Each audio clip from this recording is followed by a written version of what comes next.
We're here in beautiful sunny Pugwash this afternoon where the Kraft Celebration Tour has landed in Nova Scotia. This is the winning community for the Kraft Celebration Tour 2012. And that means TSN SportsCentre is going to be here tonight for a live broadcast starting at 7 o'clock Atlantic time all across Canada. And with me is Dan O'Toole, who's with the TSN SportsCentre. And you and Jay are all set to go for tonight at 7, correct? We are. I brought a suit, I brought a tie. That's about all I have to do. The crew does all the other work. They have to set up a massive stage, and it's going to be fun. We got the sun shining. Oh. Couldn't have got a better day. Well, I was going to say in 2009 in Amherst you needed a raincoat. I know. We had a near hurricane-like conditions near the end of that one. It was coming down in sheets, but I still remember all the crowd that came out to see us in Amherst. They stuck around till the very end. A lot of them had to wear garbage bags by the end of it. I'm not even kidding, but they stuck around. So your tour is going across Canada. You were in Clarenville, Newfoundland. That's right. Stayed last night at Fox Harbour. We did. And may not want to ever leave there. Bill Clinton stayed there. I heard this. You might have had his room. Yeah. No, he didn't have my room, but I don't think there's a bad room in that spot. It's stops like that and the hotel rooms like that, where it's tough calling back home and telling your wife that, hey, you remember, I'm working. And then when she says, how was your hotel room? You say, I think it was a 6-star, but it's not that great. So you and Jay, Jay work really well together.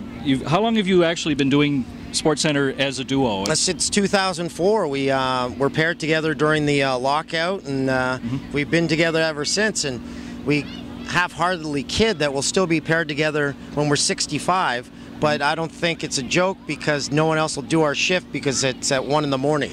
So you guys really pick out a lot of quirky things that happen in sports. Now, years ago, it was basically, these are the scores, here's what happened. And now today, the sports athletes are like celebrities. They're like movie stars. You guys are there to find something interesting almost every day to talk about.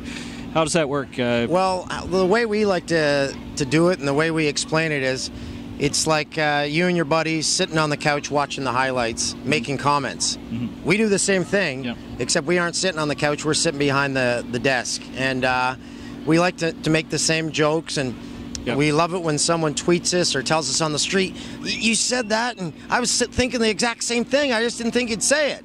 I say, well, that's what we're there for. And we do a sports program the way we would like to watch a sports program and be entertained by one. But you watch the American networks, and they don't really go into that. They're more professional and more, You call us unprofessional? No, we are. We are completely unprofessional the way we do a show, and I wouldn't have it any other way. If we had to stick to a script and be bored and go to work, it'd be tough. But I know I'm going to go to work each night and I'm going to laugh. How was London?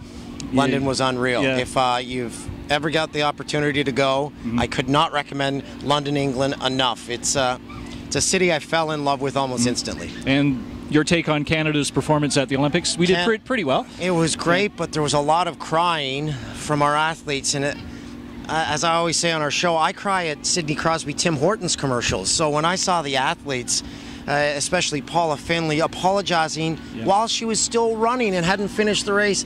My heart breaks when I see that, and you just feel for them. And as I said at the time, the entire country just wanted to give her one massive hug.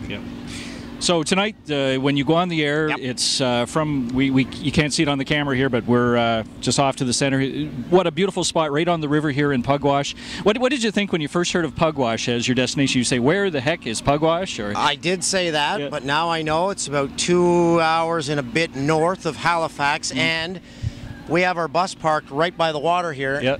And we looked out the window of the bus, and it's literally a postcard when you look out the window. And that's what we find a lot on the Kraft Celebration Tour, is every year we're amazed at how beautiful a country this is. And I know I said go to London, but vacation within Canada first and see all of this country. And that's what this tour is giving us the chance to do. And so I fall in love with it all over again. I read up you're from Peterborough, Ontario. That's right, home of the Petes. Yes, the Peterborough Petes. And so basically, did you just keep at it until TSN came a calling, or what? Well, I put in my time. I did a year and a half of flying around in an airplane doing airborne traffic reports in Vancouver. I worked for 3 years in Fort McMurray, Alberta, doing play-by-play for the Fort McMurray oil barons. I went back to Vancouver for a year, and then TSN came a-calling. So in a roundabout way, it was a very crooked path, but it seems all paths are crooked to lead to what you really want. Pretty well have to pay your dues, but... That's exactly what I always say. If someone out there is watching and wondering, how do you get into broadcasting? Well, I compare it to a pilot. You got to fly the Cessna before you can fly the jumbo jet. So you don't all of a sudden just jump into the jumbo jet. You got to work your way up to it. So, it's got to be a dream job for you then. It is. And it's a great way to get the TV at home, because if something's on and my wife's watching one of her vampire shows, I say, honey, I got to watch the ball game. It's my job. Okay. And it's not a lie. It is. All right, well, we'll wrap it up. Well, good luck on the rest of the tour, and enjoy your stay here in Pugwash. Oh, I'm enjoying it. I don't want to leave. Look, this is just gorgeous. Yeah. Okay, well, here we are live in Pugwash, Nova Scotia with the Kraft Celebration Tour 2012. Dan O'Toole and Ron Bickle. Good afternoon from Pugwash.